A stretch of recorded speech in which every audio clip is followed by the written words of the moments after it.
Bizarre phenomena में आपका स्वागत है। अगर आप अंग्रेजी में जारी रखना चाहते हैं तो कृपया ऊपर दिए गए लिंक पर क्लिक करें। देर रात के समय एक शांत सुनसान सड़क पर फ्रैंक, एक युवा और मेहनती व्यक्ति, एक भीषण दिन से थका हुआ घर लौट रहा था। रात की खामोशी ने उसे घेर लिया। उसका दिमाग अपने परिवार के विचारों से बोझिल हो गया, जिसे सहारा देने के लिए उसने अथक परिश्रम किया। थकान से भारी उसकी आंखें अनायास ही बंद होने लगीं, क्योंकि वह जागते रहने के लिए संघर्ष कर रहा था। लेकिन एक अचानक दुर्भाग्यपूर्ण क्षण में फ्रैंक की कार अनियंत्रित होकर सड़क से फिसल गई और एक अंधेरी जंगली खाई में गिर गई। गाड़ी थरथराती हुई रुकी और उसके बाद आई भयानक शांति में फ्रैंक की जान चली गई। उसकी आत्मा जंगल के मध्य में अपने शरीर को गतिहीन छोड़कर चली गई।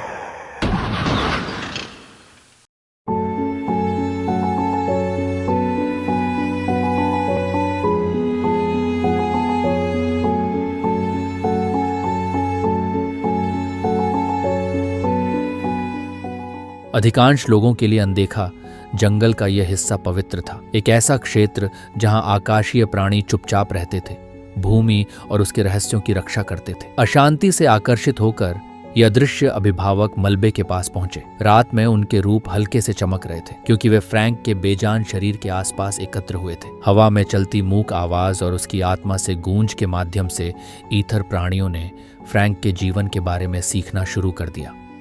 उन्होंने अपने परिवार के प्रति उसका प्यार और समर्पण देखा। उसके बूढ़े माता पिता, उसकी 2 युवा बहनें और उसकी प्यारी पत्नी जो पूरी तरह से उस पर निर्भर थी। उनके अचानक चले जाने की त्रासदी का असर अलौकिक प्राणियों पर पड़ा और उन्हें एहसास हुआ कि उनकी अनुपस्थिति से कितना खालीपन आएगा।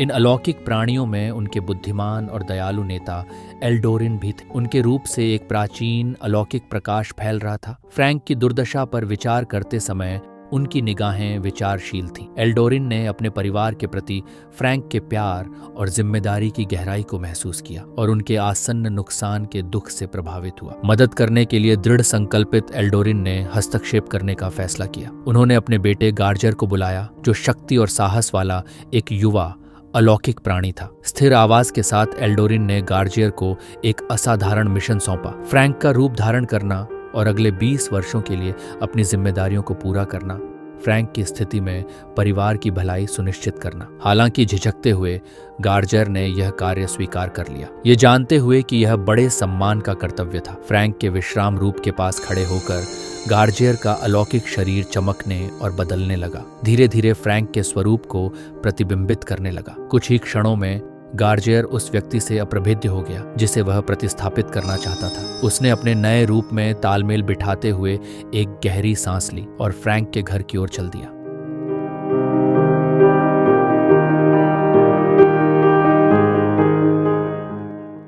जब गार्जियर, जो अब फ्रैंक के रूप में दिखाई दे रहा है, घर लौटा तो उसका परिवार उसे जीवित और स्वस्थ देखकर बहुत खुश हुआ।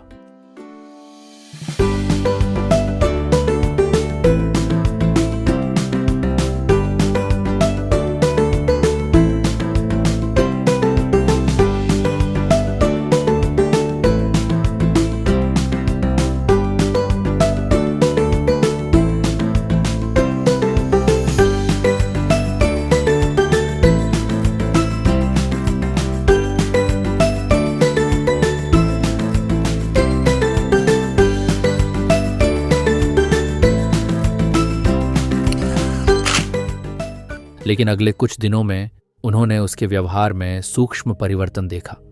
तौर तरीकों में थोड़ा अंतर, उसकी आवाज में एक अपरिचित सौम्यता। धीरे धीरे गार्जियर ने फ्रैंक के जीवन को अपना लिया, अपनी जिम्मेदारियों को निभाते हुए परिवार का भरण पोषण करने के लिए अथक प्रयास किया।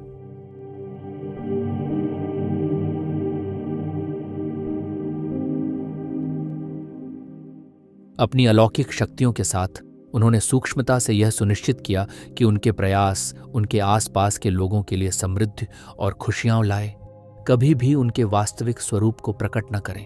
इन वर्षों में गार्जियर का फ्रैंक के परिवार से गहरा जुड़ाव हो गया।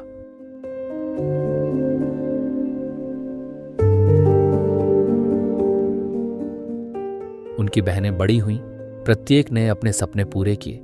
जबकि उन्होंने अपने बूढ़े माता पिता की देखभाल में अटूट समर्पण के साथ मदद की। फ्रैंक की पत्नी को उनमें आराम और समर्थन मिला, जिससे उनके स्वयं के प्रयासों में वृद्धि हुई, क्योंकि उन्होंने उनके विकास को प्रोत्साहित किया। गार्जियर के मार्गदर्शन और प्यार के तहत परिवार फला फूला अनजाने में एक अभिभावक से बंध गया, जो उनकी गहरी देखभाल करने आया था।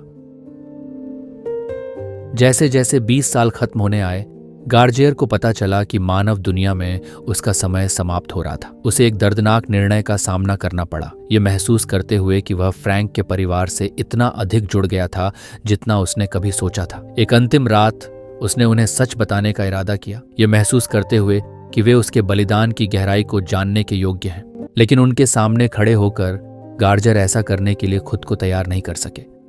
इसके बजाय उसने परिवार को बताया कि उसे एक जरूरी बैठक में भाग लेना है और वह 2 दिनों में वापस आ जाएगा। भारी मन से वह अपने कर्तव्य और अपने प्यार के बीच उलझा हुआ अलौकिक क्षेत्र में लौट आया।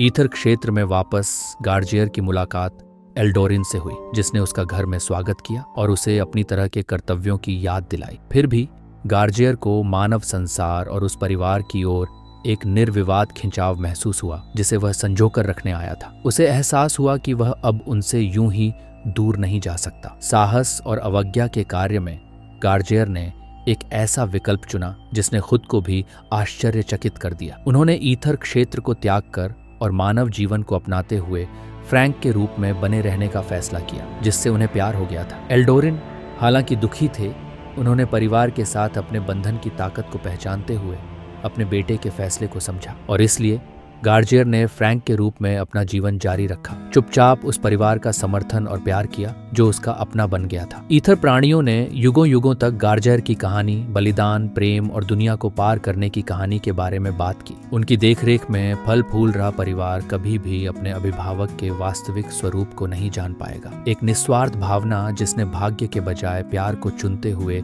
2 दुनियाओं को जोड़ा था। गार्जियर अपनी तरह के लोगों के बीच एक किंवदंती बन गया। ये याद दिलाता है कि कभी कभी अभिभावक भेष बदलकर हमारे बीच आते हैं। उनकी भक्ति अदृश्य होती है लेकिन गहराई से महसूस की जाती है। यदि आपने इस कहानी का आनंद लिया और अधिक विचित्र और मनोरम कहानियां सुनना चाहते हैं तो लाइक, शेयर करना न भूलें और हमारे चैनल को सब्सक्राइब करें। आपका समर्थन हमें और अधिक जादुई कहानियों को जीवंत बनाने में मदद करता है। अधिक रोमांच के लिए बने रहें।